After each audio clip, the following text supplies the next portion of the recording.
नमस्कार, मी रुचिकाच रेसिपीजमध्ये तुम्हा सर्वांचे अगदी मनापासून स्वागत। आपल्याकडे कुठलाही सण असो, पुरणपोळीचा स्वयंपाक तर हा केलाच जातो। तर पुरणपोळी म्हटलं की त्यासोबत कटाची आमटीही आलीच। तर कटाची आमटी नसेल तर पुरणपोळीचा स्वयंपाक हा पूर्ण होत नाही। तर ही कटाची आमटी आज आपण या ठिकाणी येळवणी वापरून बनवणार आहोत। तर येळवणी म्हणजे काय हे आपण मागील व्हिडिओमध्ये बघितलेच आहे।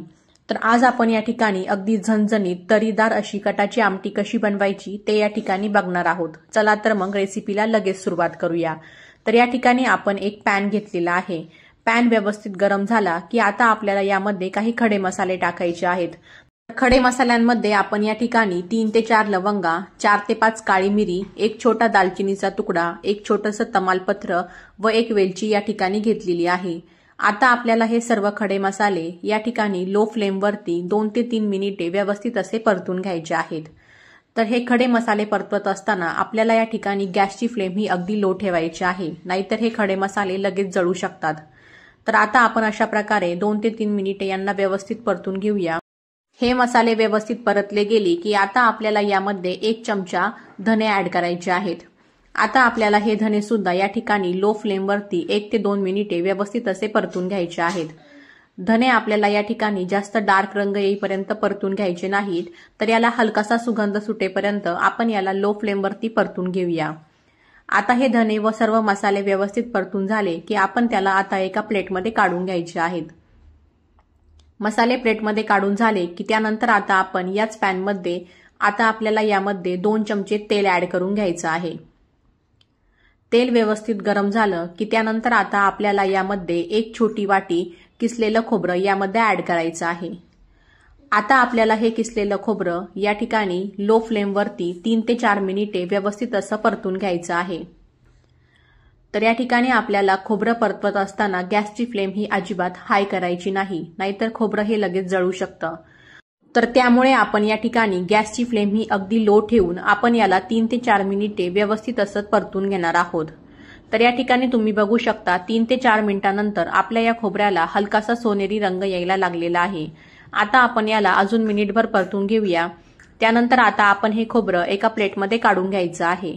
तर खोबरं आता व्यवस्थित परतून झालेलं आहे। तर आता आपण याच पॅनमध्ये 2 मध्यम आकाराचे कांदे उभे पातळ कट करून यामध्ये ऍड करून घेतलेले आहेत। आता आपल्याला हे कांदे चमच्याने व्यवस्थित असे सुट्टे करून घ्यायचे आहेत, त्यामुळे आपला हा कांदा सगळीकडून एकसारखा असा परतला जाईल।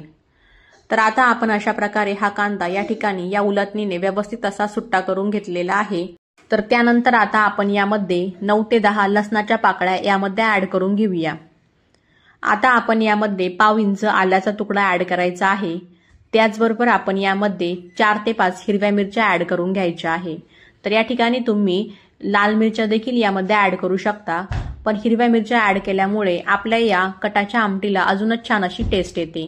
त्यानंतर आता आपण यामध्ये 2 चमचे तेल ऍड करून घेतलेलं आहे। आता आपल्याला हे सर्व मीडियम फ्लेमवरती 3 ते 4 मिनिटे या कांद्याला छान असा सोनेरी रंग येईपर्यंत परतून घ्यायचा आहे। तर आता आपण याला मीडियम फ्लेमवरती व्यवस्थित असं परतून घेऊया। तर जवळपास 4 मिनिटांनंतर या ठिकाणी तुम्ही बघू शकता आपल्या या कांद्याला छान असा सोनेरी रंग आलेला आहे। आता आपण यामध्ये थोडीशी कोथिंबीर ऍड करून घ्यायची आहे। तर मसाले परतवत असताना आपण यामध्ये कोथिंबीर परतून घेतली की त्यामुळे आपल्या या कटाच्या आमटीला टेस्ट त्याचबरोबर रंग सुद्धा अगदी खूप छान येतो। तर अशा प्रकारे आपण या ठिकाणी 1 ते 2 मिनिटे ही कोथिंबीर यामध्ये व्यवस्थित अशी परतून घ्यायची आहे। आता आपल्याला या कोथिंबीरला यामध्ये जास्त वेळ परतवत बसायची गरज पडत नाही। अगदी 1 ते 2 मिनिटांमध्ये ही कोथिंबीर व्यवस्थित परतल्या जाते। तर या ठिकाणी आपली ही कोथिंबीर व्यवस्थित परतल्या गेलेली आहे। आता आपण तिला एका प्लेटमध्ये काढून घेऊया। नंतर आता आपण याच पॅनमध्ये पुरण शिजवून घेतलेली जी डाळ आहे ती आपण यामध्ये 2 ते 3 चमचे यामध्ये ऍड करून घ्यायची आहे। आता आपल्याला या डाळीमध्ये थोडंसं 1 चमचा तेल ऍड करून आपल्याला ही डाळ मीडियम फ्लेमवरती 2 ते 3 मिनिटे व्यवस्थित अशी परतून घ्यायची आहे। तर ही डाळ आपण अशा प्रकारे तेलामध्ये परतून घेतल्यामुळे आपल्या या कटाच्या आमटीला छान असा दाटसरपणा येतो, त्याचबरोबर या कटाच्या आमटीला छान अशी टेस्ट सुद्धा येते। त्यामुळे आता आपण ही डाळ 2 ते 3 मिनिटे मध्यम गॅसवरती व्यवस्थित अशी परतून घ्यायची आहे। 2 ते 3 मिनिटांनंतर आपली ही डाळ व्यवस्थित परतून झालेली आहे। आता आपण तिला एका प्लेटमध्ये काढून घेऊया। त्यानंतर आता आपल्याला सर्व मसाले व्यवस्थित मिक्सरला बारीक करून घ्यायचे आहे। तर आता आपण या ठिकाणी कटाची आमटी बनवायला सुरुवात करूया। त्यासाठी मी या ठिकाणी 3 ते 4 चमचे तेल एका पातेल्यामध्ये गरम करायला ठेवलेले होते। कटाची आमटी बनवत असताना आपल्याला या ठिकाणी तेलाचं प्रमाण हे जास्तच वापरायचं आहे। त्यानंतर आपण यामध्ये पाव चमचा हिंग, त्याचबरोबर 9 ते 10 कढीपत्त्याची पाने ऍड करून घेतलेली आहेत। त्यानंतर आता आपण यामध्ये पाव चमचा हळद पावडर आत्ताच आपण यामध्ये ऍड करून घेतलेली आहे। त्यामुळे आपल्या या कटाच्या आमटीला खूप छान असा रंग येतो। त्यानंतर आता आपण यामध्ये एक वाटण ऍड केलेलं आहे। तर या वाटणामध्ये आपण 2 ते 3 चमचे सुकं खोबरं व 5 ते 6 लसणाच्या पाकळ्या आपण मिक्सरला जाडसर अशा वाटून घेतलेल्या होत्या। यामध्ये आता आपल्याला पाणी न घालता आपल्याला हे वाटण वाटून घ्यायचं आहे। हे वाटण आता आपल्याला या तेलामध्ये छान असा खरपूस रंग येईपर्यंत परतून घ्यायचं आहे। हे वाटण आपण कटाच्या आमटीमध्ये ऍड केल्यामुळे आपल्या या कटाच्या आमटीला खूपच छान अशी टेस्ट येते।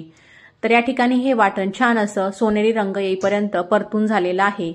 आता आपल्याला यामध्ये आपण जे सुके मसाले वाटून घेतलेले होते ते आता आपल्याला यामध्ये ऍड करायचे आहे। सुक्या मसाल्यांमध्ये आपण जे परतून घेतलेलं खोबरं, खडे मसाले व धने होते ते आपण मिक्सरला थोडंसं पाणी घालून या ठिकाणी वाटून घेतलेलं आहे। आता आपल्याला हे वाटण या ठिकाणी छान असं तेल सुटेपर्यंत व्यवस्थित असं परतून घ्यायचं आहे।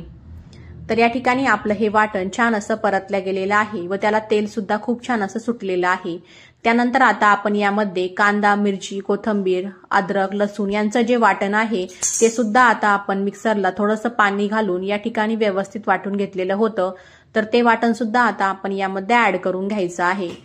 कटाची आमटी बनवत असताना खोबऱ्याचं वाटण हे वेगळं व कांद्याचं वाटण हे शक्यतो वेगळं वाटून घ्यायचं आहे व हे दोन्ही वाटण सुद्धा वेगवेगळं याला परतून घ्यायचं आहे। त्यामुळे काय होतं की आपली ही कटाची आमटी खूप छान अशी बनते।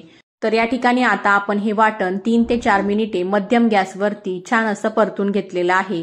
आता आपण यामध्ये काही मसाले ऍड करून घेणार आहोत। तर सर्वात आधी आपण या ठिकाणी 1 चमचा कांदा लसूण मसाला यामध्ये ऍड करून घेतलेला आहे। त्यानंतर आता आपण यामध्ये 2 चमचे लाल तिखट यामध्ये ऍड करून घ्यायचं आहे। त्यानंतर आता आपण यामध्ये 1 चमचा घरगुती काळा मसाला यामध्ये ऍड केलेला आहे।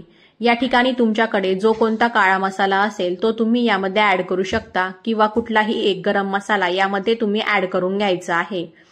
हळद पावडर आपण या ठिकाणी स्टार्टिंगलाच तेलामध्ये व्यवस्थित अशी परतून घेतलेली होती, त्यामुळे आता आपण या ठिकाणी हळद पावडर ऍड केलेली नाही। आता आपल्याला हे सर्व मसाले या वाटणामध्ये व्यवस्थित असे मिक्स करून घ्यायचे आहे। आता आपल्याला हे मसाले 3 ते 4 मिनिटे व्यवस्थित असं तेल सुटेपर्यंत मीडियम फ्लेमवरती परतून घ्यायचे आहे। त्यानंतर आता आपण यामध्ये चवीनुसार मीठ ऍड करून घेऊया। आता आपल्याला हे मीठ सुद्धा या वाटणामध्ये व्यवस्थित असं मिक्स करून घ्यायचं आहे व याला सुद्धा अजून आपण 2 ते 3 मिनिटे व्यवस्थित असं मध्यम गॅसवरती परतून घ्यायचं आहे। तर या ठिकाणी तुम्ही बघू शकता 2 ते 3 मिनिटांनंतर आपल्या या वाटणाला छान असं तेल सुटलेलं आहे। आता आपल्याला यामध्ये आपण जे डाळ शिजवताना जे एळवणी काढून ठेवलेलं होतं ते एळवणी आता आपण यामध्ये ऍड करून घेणार आहोत।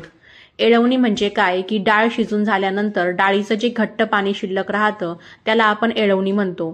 तर आता आपण हे एळवणी यामध्ये ऍड करून घेतलेलं आहे। तर या ठिकाणी एळवणी हे थोडं होतं, त्यामुळे या ठिकाणी आपली ही आमटी थोडीशी घट्ट वाटते आहे। तर आता आपण यामध्ये आपल्याला आमटीची क्वांटिटी किती हवी आहे त्यानुसार आता आपण यामध्ये पाणी ऍड करायचं आहे। तर कटाची आमटी ही शक्यतो थोडीशी पातळच छान लागते, त्यामुळे आपण आता यामध्ये थोडंसं पाणी ऍड करून घेणार आहोत। तर कटाच्या आमटीमध्ये पाणी ऍड करत असताना शक्यतो कोमट पाणी यामध्ये ऍड करायचं आहे, त्यामुळे आपल्या या आमटीला छान अशी तर्री येते। तर आता आपण यामध्ये जवळपास 2 ते 3 ग्लास पाणी ऍड करून घेतलेलं आहे। आता आपल्याला या आमटीला 3 ते 4 मिनिटे मीडियम फ्लेमवरती व्यवस्थित असं उकळून घ्यायचं आहे। तर या ठिकाणी तुम्ही 2 ते 3 मिनिटांनंतर बघू शकता आपल्या या आमटीला छान अशी उकळी फुटलेली आहे। आता आपण यावरून थोडंसं झाकण ठेवून हे झाकण थोडंसं उघडं राहिलं पाहिजे। यामुळे काय होतं की आपली ही आमटी उतू जाणार नाही व त्यामुळे आपल्या या आमटीला तरी सुद्धा खूप छान येईल।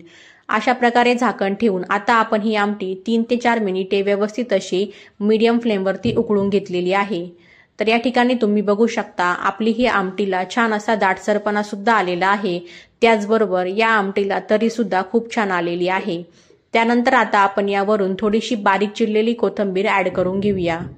त्यानंतर आता आपण ह्या कोथिंबीरला या आमटीमध्ये व्यवस्थित असं मिक्स करून घ्यायचं आहे। तर या ठिकाणी तुम्ही बघू शकता आपल्या या आमटीला छान अशी तर्री आलेली आहे। आता आपण या ठिकाणी गॅस बंद करून आपण ही आमटी सर्व्ह करून घेऊया। तर या ठिकाणी तुम्हाला माझी ही आजची रेसिपी कशी वाटली मला कमेंटमध्ये नक्की कळवा। रेसिपी आवडलेली असेल तर रेसिपीला लाईक करा व जास्तीत जास्त शेअर करा।